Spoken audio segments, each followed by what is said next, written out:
What goes around comes around.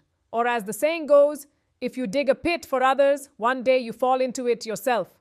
For decades, Pakistan positioned itself as the frontline defender of jihad. It told its people it was fighting for faith. It told the world it was a strategic ally in the war on terror.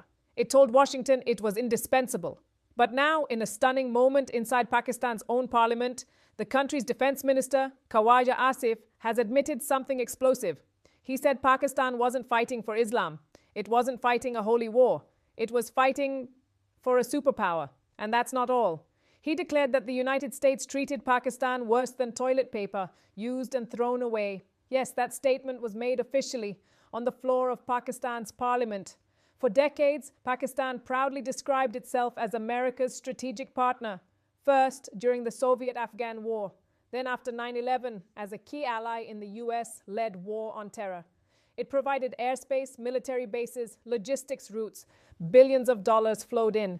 Military aid increased. Diplomatic backing followed. But now, the narrative has changed. Khawaja Asif admitted that joining the United States after 9/11 was a massive mistake, one that caused immense damage to Pakistan. Think about that. The same alliance Pakistan once called the backbone of its foreign policy is now being described as a noose around its neck. But the most shocking confession, Asif openly stated that Pakistan did not enter Afghanistan to defend Islam.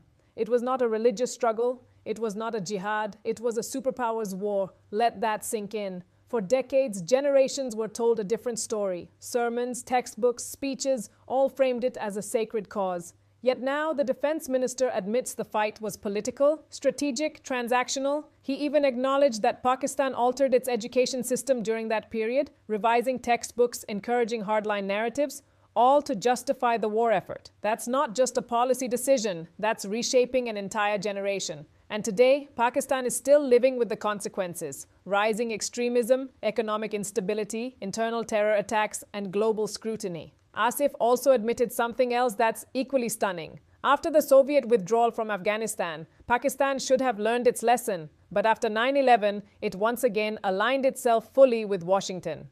His words, Pakistan rented itself out for 2 decades. Rented itself out.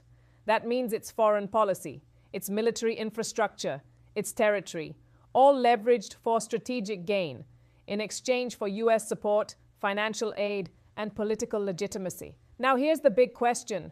Was Pakistan forced into this position, or did it willingly step into it because the dollars were flowing, because when military aid was arriving, when international support was strong, when Washington called Islamabad an ally, there were no complaints. But now, after the US withdrawal from Afghanistan, after FATF pressures, after economic collapse and political chaos, suddenly the narrative is that Pakistan was used. And then came another eyebrow-raising statement. Asif claimed that none of the 9/11 attackers were Afghan, implying Afghanistan itself was not directly responsible for the attacks, yet Pakistan still joined the war effort. So why step in? The answer, according to his own admission, to align with a superpower. This is more than political rhetoric.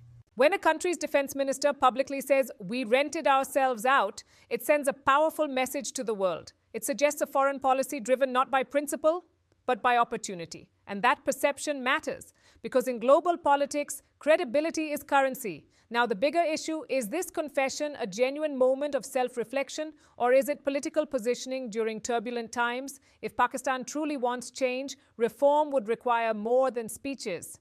It would mean restructuring its education system, moving away from proxy warfare strategies, combating extremism at its roots, building policy based on long-term stability instead of short-term strategic gains. That's not easy. But here's the hard truth. When a nation chooses transactional alliances over consistent principles, it risks becoming expendable. Pakistan once celebrated its strategic alliance with Washington.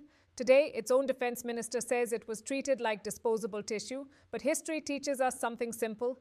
When you rent yourself out in global power games, you shouldn't be surprised if you're treated like a tool. This isn't just criticism of America, and it's not just criticism of Pakistan. It's a cautionary tale about geopolitics, about the cost of proxy wars, about the price of strategic dependency, and about what happens when short-term gains reshape long-term national identity. And now the world is watching to see, was this an admission of regret or just another move in the chessboard of global power politics?